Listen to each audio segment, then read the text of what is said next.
And you're not the only one that's been in the headlines this week. Jim, what's going on at Saracens, mate? Mate, So I've read a tweet from you. Go All on, I then. can say is Saracens is full of great people and do everything legally. And What is legally in your description, James? Mate, I don't even know. I don't So even what know. are you tweeting about it? You said you're not bothered, mate. You ain't bothered. I just think I've just got to get just got to get the word out there that a lot of people coming at me talking about houses and equity companies, stuff that is way over my head, and I don't know. All this stuff's coming out in the media, Andy wrote, as we know, about Saracens and the salary cap, and Nigel Ray going into business with the guys. As far as I'm seeing, I can't see a problem with it. I don't really know what the big issue is, and I've been brought into it by renting a house off Nigel Ray. So you did rent a house off Nigel Ray and paid full whack. What's full whack? What do you mean? For a house in Harpenden, what's full whack? 50 quid a month, is that about full whack? no, but seriously. Mate, I swear. Well, it doesn't matter. This is what I mean. I'm not massively bothered about it all. Like, people are making a big thing about it. I'm looking at it, I'm like, in my opinion, again, only my opinion, I don't think it's a big deal. I can only go from my time at Saracens and working with the academy, working with Nigel Ray and Lucy Ray and people involved in the club, that there's great people in the club, and their system and their product that they've got in terms of the pathway for players is better than any other club in the country. And I don't know, again, the details, but I'm sure with the amount of players that have come through the academy, they get credits for that as well. Yeah. Am I right in saying that? Yeah. And that's the thing. This is the thing. I think they've got the highest number of homegrown players playing for Saracens that are English. Yep.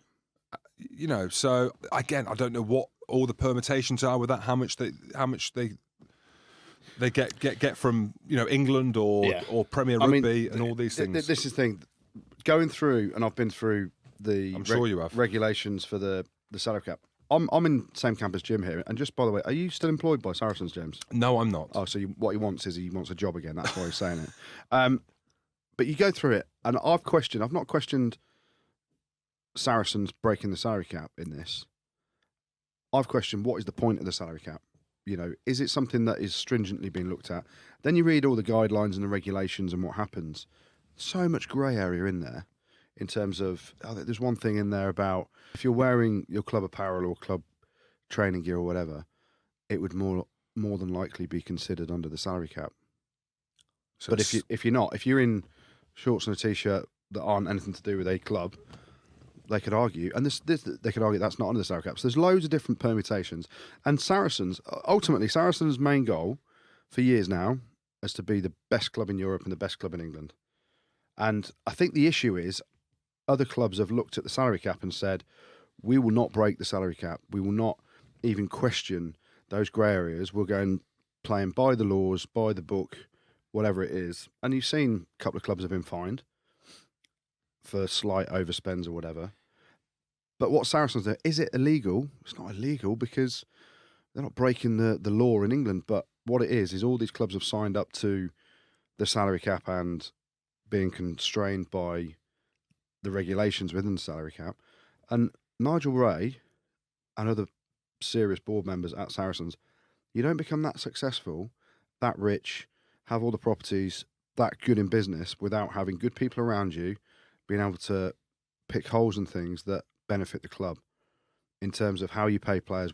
Is it illegal that or is it wrong that he's in business with Richard Wheelsworth, Owen Farrell? Well, is it against the salary cap rules? That's the question. Well, clearly not. But it can't be. Because everything's out there. Everything's out there in the public domain. There's so many grey areas within the salary cap, which is why Premiership Rugby actually is the salary cap there? And I get the principle of the salary cap. When the game turned professional, loads of clubs went bust because they spent what they didn't have. And that's part of the reason the salary cap was there, to prevent that from happening. And as other clubs have, and as professional rugby has evolved over the 20 years it's been professional, 22 years, however long it is now, and the salary cap has changed and gone bigger, I've been privy to a lot of conversations with a lot of different clubs about my contract and my personal experience. And some clubs are straight down the line saying, we will only pay you in salary, pay as you earn. Other clubs will say, oh, we can pay you this on that, we can pay you image rights on that, we can do that. And they're just contract negotiations. So, every club does it differently. There's no right or wrong answer. The issue for me is Premiership Rugby. Is it there? And if it's there, they need simpler guidelines. And if it's there to be stringently looked at, if you go into a court of law, there's restriction of trade. Premiership Rugby are restricting clubs from paying players and players earning money by saying you can only spend X amount on your squad. And of course, there's a ceiling because you've got take out the two marquee players. Even there's restrictions on those, but then you've got all the credits. You've got 7 million plus credits plus injury dispensation and all that stuff. So at some point there is a ceiling. Say it's 9 million. 9 million, quid. yeah. They're still restricting a club like Saracens or Wasps or any club spending over that.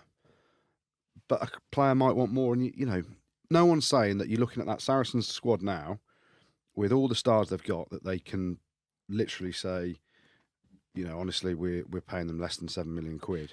So that's why there's question marks. I was going to say, but everyone's talking about this grey area, and again, I was getting a barrel of abuse on Twitter. Good, because I put I'm glad legally. you did. Welcome to my inverted world. commas. Nice. They're called commas, so I put them inside that. They're not commas, they're inverted commas, James. Inverted commas. So I've put them inside that just to cover my back. Parentheses. And people are talking about grey area. Surely, to be the most successful players, organisations, they're the places you need to go. It's like when you want to win on the pitch. If you're straight down the line, there's likelihood is you're not going to win games. You've got to be right on the edge. But it just annoys me that someone's making if they're not doing anything wrong. And everything's out there in the public domain. Nigel Ray's a very successful guy. He's a smart guy. Very. They're a smart club with all that success. Why would they want to put that in jeopardy? Like, they wouldn't, would they?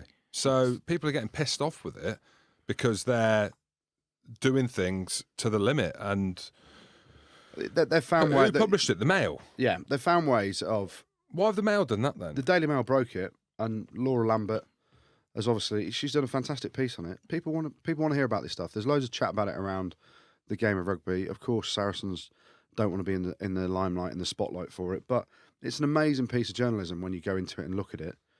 But it's them just asking questions and posing questions. And they phoned me up because I did my bit on Rugby Pass and spoke about it.